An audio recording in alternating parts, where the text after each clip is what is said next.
DIYers, what's going on? Mike Borders with the Mike Borders channel. Thank you for watching. We're working on a Mercruiser outdrive and we're doing a full rebuild on the lower unit. However, in this video, we're going to show you how to remove your bearing carrier retainer. Let's take a look. At this point, I've got the lower unit resting on the stand on the larger CRAFTSMAN workbench, and the stand is perfect for stationary use. Basically, in other words, when the lower unit is removed from the upper unit and just resting on the stand and not being touched. However, with our continued steps in our project, we may be tugging at it pretty aggressively, hopefully not, but possibly with that tool right there to remove the retainer nut and using the puller jaws to remove the internal bearing carrier. So what I'm going to do is secure this lower unit to the stand much more firmly by use of tie straps. I'll show you the end result. And here's what I've done. Again, I used a tie strap. I also used one single bungee cord, and protecting that lower skag at all times, did my best to secure the lower unit to the stand without allowing any of the tie strap nor the bungee cord to touch that skag. Any additional pressure on that skag, you could actually damage it, and that's not what we want. And you will notice right back there, again, the tie strap is not touching the skag. And coming up top, here's where I've got the tie strap looping over and protecting the surface up top. I used a piece of cardboard and again, just tightened it right here. And that is on there pretty firmly. From here, what I'm going to do is spray some PB Blaster, allow it to sit overnight, and hopefully loosen up any corrosion or rust inside this lower unit and the retainer nut. I went ahead and placed some paper towel, and I'm going to remove the thrust washer. Set that aside. And I'm going to not overdo it. No need to get messy. However, I want to spray in between the gap of the retainer nut and the casing of the lower unit. And you'll notice it kind of flows downward, which is good. I may give it a couple more sprays over the next couple hours. And again, let it sit overnight and we will attack this in the morning. And actually, while we wait, I want to talk about these little machine circle cuts or indents into the retainer nut. These are machine cut by the manufacturer, and these act as drill points. In the event that you cannot remove retainer nut or loosen it using that tool, they give you specific drill points to drill into and weaken the crown or retainer nut to allow you to chip it and break it into a couple pieces and remove it. And by giving you those drill points, it helps alleviate you from damaging the thread that's on the inner portion of this case. In addition, you've got a locking tab that we need to use a flathead screwdriver and bend down and backwards or rearward away from us and out of the way of the rotation of the retainer nut, and that is going to allow us to unscrew the retainer nut. And I'll try to give you a good view of this as I do it. Again, insert the flathead screwdriver, carefully apply some pressure, and shift that tab down. And it went down just a bit. What I'll do is grab some pliers here. I'm sure there's an easier way to do this, but this is how I'm doing it. It's coming down slowly but surely. Quick update, I actually had to grab some muscle. I grabbed the 2-pound Tecton, and I'm going to position the screwdriver on the tab and just do a couple friendly taps. From here, let's take a closer look of the tab itself. And as you can see, it is behind or pushed back and out of the way from the rotation of that retainer nut. All right, DIYers, back with you. We let it sit overnight, and a couple tools. We've got a ratchet and socket, 11/16 size, got a rubber mallet, and we've got a CRAFTSMAN impact wrench or gun, just in case. We may or may not need that.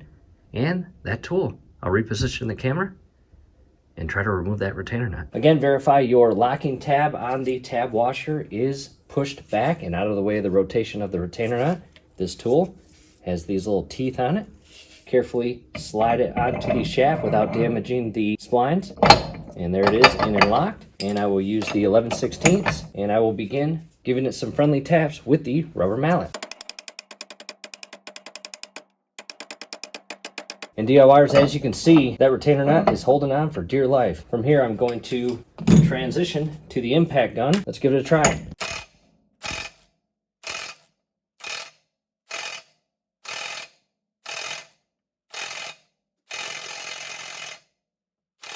And as you just saw, as we're doing this, the lower unit and stand are shifting, so I just shifted it back in place, and we'll give it a couple more seconds on the impact.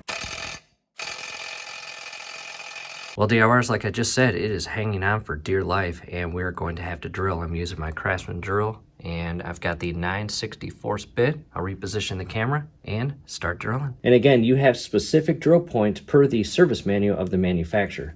And we are going to start at the bottom. And again, as you do this, do your absolute best to drill in the dead center of that circle and stay away from the thread of the inner portion of this lower unit insert.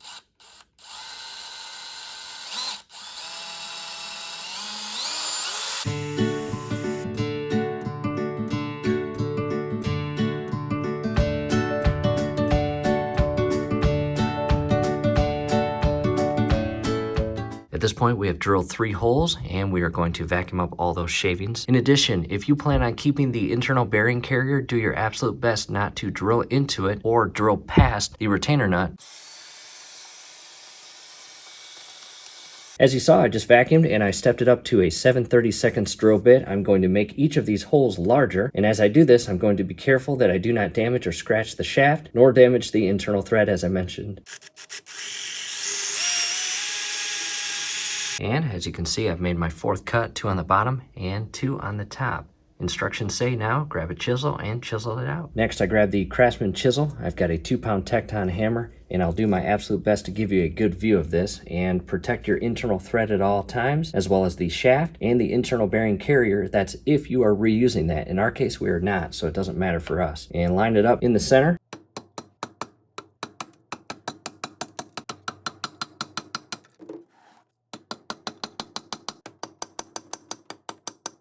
At this point, I've worked with all 4 holes, and there are additional holes in the event that you want to drill, but we are now going to kind of play with the prongs throughout the inner side of the retainer nut and begin tapping or chiseling to break it loose. Nothing wrong with retrying the tool and impact wrench. I switched to a smaller flathead screwdriver, and again, just be careful, protect that thread.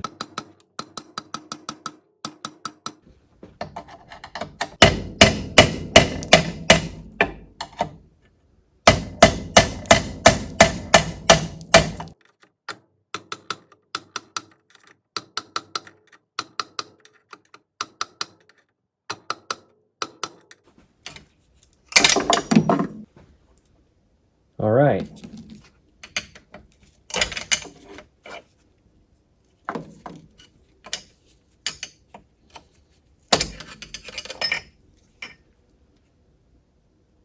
And to the retainer nut. And from here, we are going to grab a pick tool and remove the inner locking ring. Nothing fancy, just a pick tool from my local AutoZone. Grab one of the teeth, and it should just come right out. There it is.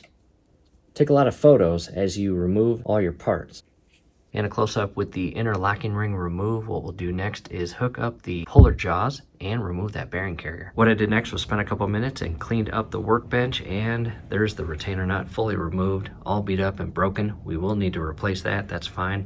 And it is right there, number 78. And we've got the puller for the bearing carrier already hooked up. In the event that you want step-by-step guidance on that, definitely check out the link scrolling above. It'll pick up right where we left off, and we'll continue our project of pulling that bearing carrier out and rebuilding this entire lower unit. From here, do us a favor, below the video you will see that thumbs up icon. Click on that, like the video, subscribe to the channel, definitely ring your YouTube bell. That would be very helpful to us. We'd really appreciate it. Thanks again for watching. This will be fun.